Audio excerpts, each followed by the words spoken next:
Right, the second part of how the genetic code was worked out then.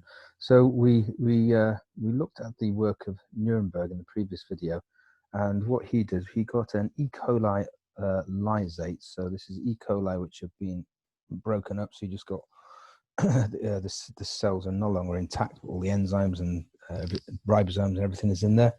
And he added to that, he added essentially mRNA. He added poly-U mRNA, so that's mRNA with only the base uracil in it, because that's basically the only ones he could make. And then he added a radioactive amino acid there, plus one radioactive one, and then the other 19 normal amino acids he added. Yeah, and he had to do this experiment 20 times, each time changing the amino acid, which was radioactive. So they leave it to incubate, so you get protein synthesis occurring on the ribosomes using the poly-U mRNA, and the protein will be made, and then trichloroacetic acid is added, and that will precipitate out the protein. And then the protein is filtered, and then you will count to see if there's any radioactivity in there. So he did that, and he found that phenylalanine was in this protein. So this protein here was polyphenylalanine. That means just lots of phenylalanine amino acids all joined together in a polymer. So from that, he concluded that the triplet code UUU coded for the amino acid phenylalanine, and he did other experiments which enabled him to work out a lot of other codons, but he was hampered by the fact that he could not make RNA, long RNAs of a specific sequence. Couldn't do that. So he couldn't use this method of looking at the protein synthesized to work out what the codons were. And this is where this scientist, Khorana, who was he was born in what is now Pakistan. At that time it was India. He was working in the United States, and he made a big breakthrough, because what he could do was, he was a very ingenious chemist, and he found a way to make long RNA molecules. And he couldn't make any sequence at all he liked, but he could make a much wider range of RNA molecules than Nirenberg could. Right. So how did he do it?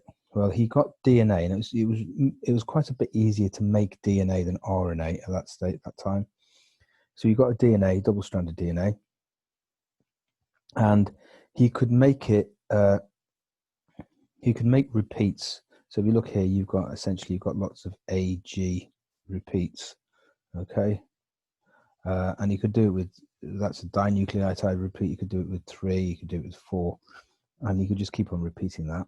And then what he did was he added, so you got the DNA as a template, and he added here RNA polymerase. And that is going to make an RNA copy of the DNA. Now this is where he's quite clever, because if you add the monomers A and G only, and you've got to add it as ATP or GTP, the trinucleotide phosphate, they're the monos for making RNA, you would end up getting this top one here, which is just AG, AG, AG. Whereas if you wanted to get UC, UC, and so on, then you would use a different monomers. You would add the uracil and cytosine monomers, the trinucleotide phosphates of those, and you'd end up with that RNA. So he also found that, and it was at first it was a nuisance, but then they realized it was quite useful, is that the RNA molecule you got was usually a lot longer than the DNA that you made it from. And that was because of the repetitive nature of the sequence. And what happens, the RNA polymerase seems to slip and go back and do the same bit again. But that was pretty good, because they could get longer RNA molecules, made it easier to work with. Okay, so he made a whole load of RNA molecules, and then he was going to put them into that assay system, the same similar thing to what Nirenberg did. So these are the oligomer molecules he did. He made polydinucleotides. Okay, so for example, you've got like lots of UCs all joined together. He made some polytrinucleotides. You could make them fairly easily. So for example, AGC, AGC, AGC over and over again. And he made some tetranucleotides where you had the sequence, 4GUAA over and over and over again, okay, in an RNA molecule. What he did then was he put, he got this E.coli lysate, so the E.coli split, no cell membranes or anything like that. He added the RNAs that he'd made, the long RNAs, and then he did the same things Nirenberg did. He added radioactively labeled amino acids, labeled with carbon-14. Each time we just add one radioactive amino acid. So you have to do the experiment 20 times with the same piece of RNA. He precipitated out the protein, filtered the protein, counted it, and he found out which amino acid had been incorporated into the protein here with the particular RNA he was using there.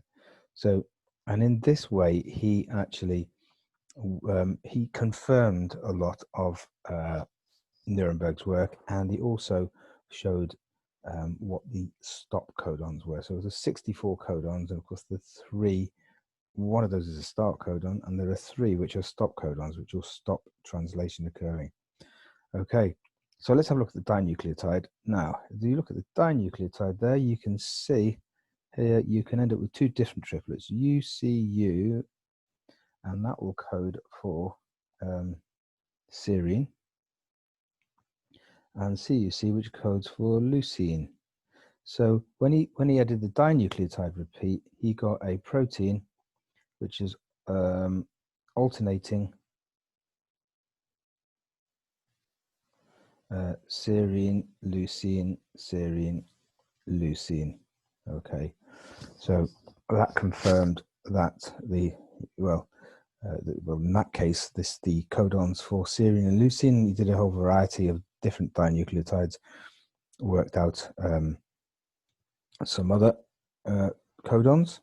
Let's have a look at what he did with the trinucleotide. Now, when he did a trinucleotide, so I've written this, I'm talking about this sequence AGC. Now, AGC, let's say it's read in this frame. So you're going to have AGC, AGC, AGC. That is going to give you serine. So he found that you got a polypeptide of serine, so you've got polyserine. But also what happened, you got another polypeptide, and that was, he figured out that what was going on there, you get a different reading frame. So if you read it there, GCA, and you're going to get GCA, GCA. Well, GCA actually codes for, what is it?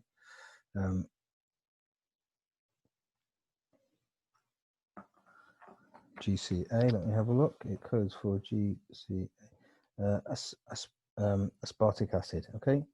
GCA, aspartic acid. So you've got a polymer of aspartic acid that time. So you've got polyaspartic acid. And then also in the mix, you've got a third one, because then there's a third reading frame here. Look, we've got, you can read it CAG, CAG, CAG. And CAG is going to give you CAG glutamine. Okay, so you get that's GLN, polyglutamine. So you got, when you added that particular RNA, this poly-AGC, when you added that, you got 3 different peptides: polyserine, polyaspartic acid, and polyglutamine. He confirmed the codons for those 3 different amino acids then. Okay. Right, now let's see the tetranucleotide. What would you get if you got the tetranucleotide? Again, you've got this multiple products, perhaps because you've got multiple reading frames here. Let's see what happens if you have this reading from UAA, CUU, that one, UAC, and then you can see from there on it repeats UAA again. We've already got that one. Okay, so UAA, that's leucine. CUU is also leucine. The code is degenerate, remember. ACU is threonine, and UAC is tyrosine. And then you'll go back to leucine again, and then you'll have, the pattern repeats, leucine. Okay, so what you're going to get there is you get a polymer of 4 different amino acids. Well, it's 4 different residues, but only 3 different amino acids, isn't it? Because it's leucine. You get leucine, leucine, threonine, and tyrosine. So that confirmed. Let's just see if you get the reading frame slightly different there, and you see that it doesn't make any difference. So let's say in this case we're going to go UAC, UAA, CUU, ACU. You can see that again you get the same. Doesn't matter if it slips one along. You get that's threonine, that's leucine, that's leucine. So you're going to get the same polymer. It's the same. Let's slip the reading frame along one more. So ACU, UAC, yeah. And you can see there, ACU is, what's that? That's threonine. And then you're going to get leucine. Sorry, UAC, sorry, is tyrosine, sorry. And then 2 leucines, yeah.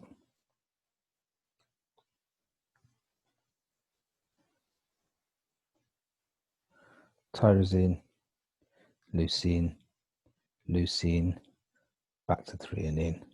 And with the last one as well, just for the sake of completion, let's do that. So slip it along one. The reading frame this time is CUU.